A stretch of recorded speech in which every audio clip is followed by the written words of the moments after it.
যার নেতৃত্বে আমি যুগ্ম আহ্বায়ক থাকা অবস্থায় এই যাত্রাবাড়ি মাতোয়াল এলাকাতে আন্দোলন করেছিলাম।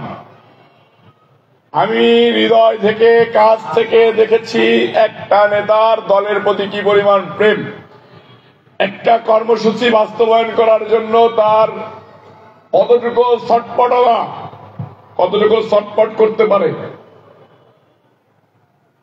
যখন এই মাতোয়ারের কর্মসূচি বাস্তবায়ন করার জন্য এলোমেলো পরিস্থিতি তৈরি হয়ে গেল, হঠাৎ করেই খুনি হাসিনার ট্যাঙ্ক বাহিনী আমাদের উপরে আক্রমণ করলো গুলি করতে করতে।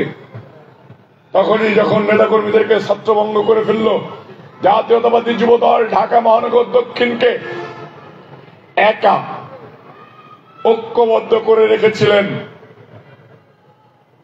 আমি তখন টিম 12 যুগ্ম আহ্বায়ক শাহবাগ রমনারও স্পট এখানেই ছিল। আমাকে বারবার এনাম ভাই বলতেছে, নয়ন যেভাবে হোক রাস্তা অবরোধ করতে হবে, যেভাবে হোক রাস্তা অবরোধ করতে হবে।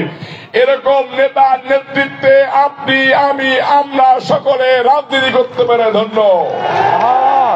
প্রিয় সহযোদ্ধা ভাইরা আমার, সেই সহযোদ্ধা বড় ভাই এই সবার প্রধান অতিথি খন্দকার এনামুল হকের নাম আহ্বায়ক। এই সভায় উপস্থিত নেতা যারা ছাত্র রাজনীতি করেছেন, ঢাকা মহানগর দক্ষিণ যুবদলে, ঢাকা মহানগর দক্ষিণ যুবদলের সাবেক সাধারণ সম্পাদক, ঢাকা মহানগর দক্ষিণ যুব ছাত্র দলের সাবেক সাধারণ সম্পাদক, বর্তমান যুবদলের সিনিয়র যুগ্ম আহ্বায়ক, আন্দোলন সংগ্রামের অত্যন্ত পরিচিত মুখ এম এ গফফার। আন্দোলন সংগ্রামে এই মাতোয়ালে যে আমার সাথে কাঁধে কাঁধ মিলিয়ে স্বৈরাচার হাসিনা বিরোধী আন্দোলনে তখন রাজপথকে দখল করে নিয়ে রাজপথকে কম্পিত করেছিলেন সেই প্রিয় সহযোদ্ধা, সাবেক ঢাকা মহানগর দক্ষিণ যুবদলের যুগ্ম আহ্বায়ক, মতিঝিল থানা যুবদলের আহ্বায়ক, বর্তমান যুগ্ম আহ্বায়ক ইকবাল হোসেন বাবলু, যুগ্ম আহ্বায়ক মুকিত হোসেন, সাবেক ছাত্র নেতা যার আন্দোলন সংগ্রামে বলিষ্ঠ নেতৃত্বের ইতিহাস রয়েছেন, সেই যুগ্ম আহ্বায়ক মুকিত হোসেন। আপনার আমার আমাদের সকলের পরিচিত সাবেক ছাত্র নেতা, আন্দোলন সংগ্রামে যার দূরদর্শী নেতৃত্ব, বিচক্ষণ নেতৃত্ব, সেই সহযোদ্ধা দপ্তরের দায়িত্বে এম এ শাহজাহান, মোহাম্মদ শাহজাহান সহ এখানকার উপস্থিত নেতৃবৃন্দ। কালকে থানার সকলের নাম বলছি, মহানগরের নাম বলছি, আমরা আর একটা প্রোগ্রামে যাব, সবার নাম আজকে না বলি। জনির কথা বলতেছিলাম, খুশি হয়ে গেছেন, খুশি হওয়ার কিছু নেই। জনি আন্দোলন সংগ্রামে আমার সামনেও ছিল, আমার সাথেও ছিল, কিন্তু 28 অক্টোবর থেকে 7 জানুয়ারি আমরা যে টিম করেছিলাম, টিমের নেতৃত্ব দেওয়ার জন্য তাদেরকে বলে দিয়েছিলাম, যাদেরকে ফোনে পেয়েছে, যাদেরকে আন্দোলন সংগ্রামে পেয়েছে তাদেরকে তো পদ বহাল রেখেছে, যাদেরকে পায় নাই তাদেরকে শোকজ করছে, শোকজের জবাব না দিলে তাকে বহিষ্কার করেছে, পদ স্থগিত হয়েছে। ধন্যবাদ জনিকে, পরবর্তীতে কন্টিনিউ করে যাওয়ার জন্য। কন্টিনিউ করে যাও। বিএনপির ভারপ্রাপ্ত চেয়ারম্যান তারেক রহমান সাহেব যখন তোমাকে ক্ষমা করবে, জাতীয়তাবাদী যুবদল তোমাকে ক্ষমা করে দেবে। প্রিয় সহযোদ্ধা ভাইরা আমার, এইখানে আমরা এই ছেলেরা, এইখানে আমরা সকলে বসে আছি জাতীয়তাবাদী যুবদল, এই 63 নম্বর ওয়ার্ড যুবদলের কর্মী সভায়, 62 নম্বর ওয়ার্ড যুবদলের কর্মী সভায়। এই কর্মী সভায় আহ্বায়ক সদস্য নেতৃত্ব 2 জনের দায়িত্ব পালন করেছে, তাই না? বাকি সবাই কিন্তু যুবদলই করে। সবাই কি নেতা হতে পেরেছে? পারে নাই।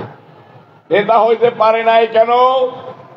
আহ্বায়ক সদস্য সচিব যারা হয়েছে তারা দৌড় প্রতিযোগিতায় ফার্স্ট সেকেন্ড হয়েছে, সেই কারণেই তারা আহ্বায়ক সদস্য সচিব হয়েছে। আজকের থেকে 63 নম্বর ওয়ার্ড যুবদলের নেতা কর্মীদেরকে ঐক্যবদ্ধ ভাবে সুশৃঙ্খল হয়ে প্রতিযোগিতার মাঠে দৌড় শুরু করার জন্য নির্দেশনা দিলাম। নেতা কর্মীদেরকে নিয়ে সুসংগঠিত ভাবে কর্মী বাড়িয়ে কর্মসূচি সফল করুন। আপনার দৌড় প্রতিযোগিতা হচ্ছে, আপনার সাথে যত নেতা কর্মী থাকবে, আপনি যত সুশৃঙ্খল হবেন, আপনি যে পরিবারের কাছে যত পরীক্ষা দিয়ে পাশ করতে পারবেন, তখনই আপনি এই 62 নম্বর ওয়ার্ড যুবদলের সভাপতি, সাধারণ সম্পাদক হইতে পারবেন। আপনারা কি এই দলে সবাই সামনে হইতে চাইতে চান না? ইনশাআল্লাহ সবাই আহ্বায়ক সদস্য হইতে চান না? প্রতিভাকে কাজে লাগাইতে হবে।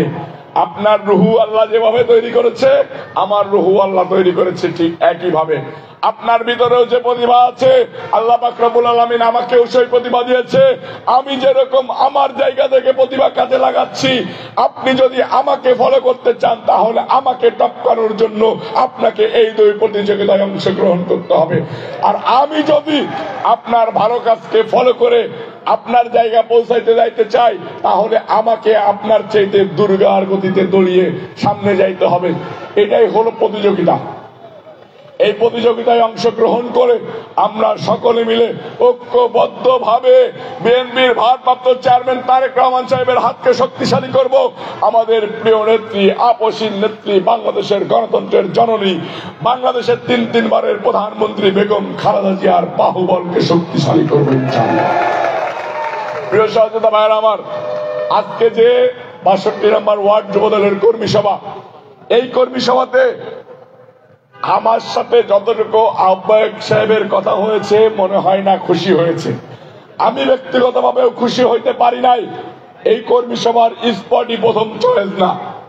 এই কর্মী সভার স্পট আমাদের দুইজনের একজনেরও চয়েস হয় নাই। একটাই কারণ, এই এলাকা ঘনবসতি এলাকা না। আমরা নেতা কর্মীদেরকে যে মেসেজ দিতে চাই, আমরা সাধারণ জনগণদেরকে যে মেসেজ দিতে চাই, সেখানের পরিবেশ এইটা না। তাহলে কি খুশি হওয়া উচিত না? সাথে সাথে আর একটা জিনিস, এইখানে দেখলাম কিছু লোক নিয়ে আসছে লাল ক্যাপ, লাল ক্যাপের সংখ্যা একটু বেশি, সাথে হলো মাথায় একটু ফেটি পড়া। বাকিরা হয়তো আছে যুবদলের খন্ড খন্ড। সবচেয়ে বড় কথা হচ্ছে যে ক্যাপ দিয়ে আর ফেটি দিয়ে মানুষ বুঝানো কর্মী সভাতে প্রয়োজন নেই।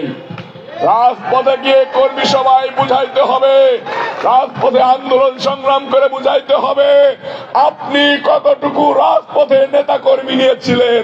কর্মী সভায় তো বসে থাকা যায় ভাই। আমি যদি বলি এই মহানগর যুবদলের নতুন করে কমিটি হবে, তোরা ভাই চলে আয়, অমুক জায়গাতে পাস দেয়া নাই, অমুক জায়গাতে 10 গাড়ি আয়, 20 গাড়ি আয়, ট্রেন করে চলে আয়, লোক তো আসবেই। সেই তুলনায়ও লোক এখানে হয় নাই। এই ওয়ার্ডে 7-8 দিন আগে মনে হয় কর্মী সভা ডিক্লেয়ার করা হয়েছে। সেই তুলনায় এইখানে মিনিমাম 3 থেকে 4 হাজার লোক থাকার কথা ছিল, সেটাও থাকে নাই। শরীরে চর্বি বানায় পলিটিক্স করার দিন শেষ। খন্দকার নাম রবিউল ইসলাম নয়নের ঢাকা মহানগর দক্ষিণের যুবদলে রাজনীতি করতে হলে শরীরের চর্বি সব নিরলস করে ফেলতে হবে, ছেটে ফেলতে হবে। দৌড়াইতে দৌড়াইতে জুতার ক্ষয় করে ফেলতে হবে। বিএনপির ভারপ্রাপ্ত চেয়ারম্যান তারেক রহমানকে খুশি করতে হবে, খুশি করতে হবে, জনগণের মন জয় করতে হবে।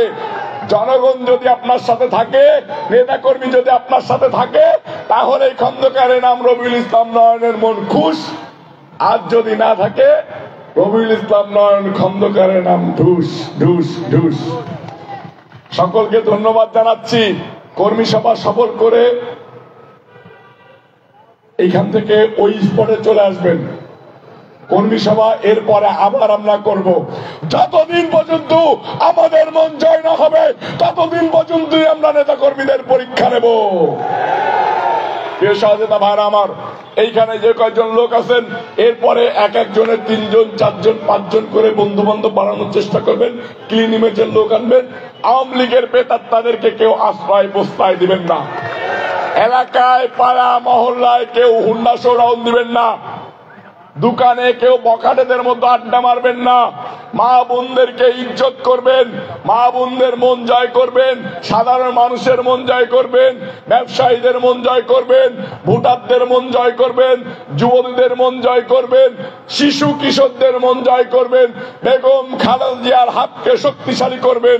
এটাই হোক আমাদের প্রতিজ্ঞা। প্রিয় সহযোদ্ধা ভাইরা আমার, অন্যায় পথে গেলে জনির মতো অবস্থা হবে। দৌড়াইতে দৌড়াইতে পায়ের জুতা ক্ষয় হয়ে যাবে, কিন্তু কোনো লাভ হবে না। যদি অন্যায় করে এবার বহিষ্কার হন, পার্টির চেয়ারম্যান সাহেবের নির্দেশনা, যারা বহিষ্কার হবে তার নামে মামলা করতে হবে। তার মানে কি, যদি মামলা করে থাকি বহিষ্কার করার পরে এই তো সবাই সাবধান হয়ে দলকে কিভাবে শক্তিশালী করা যায়, দলকে কিভাবে ঐক্যবদ্ধ করা যায়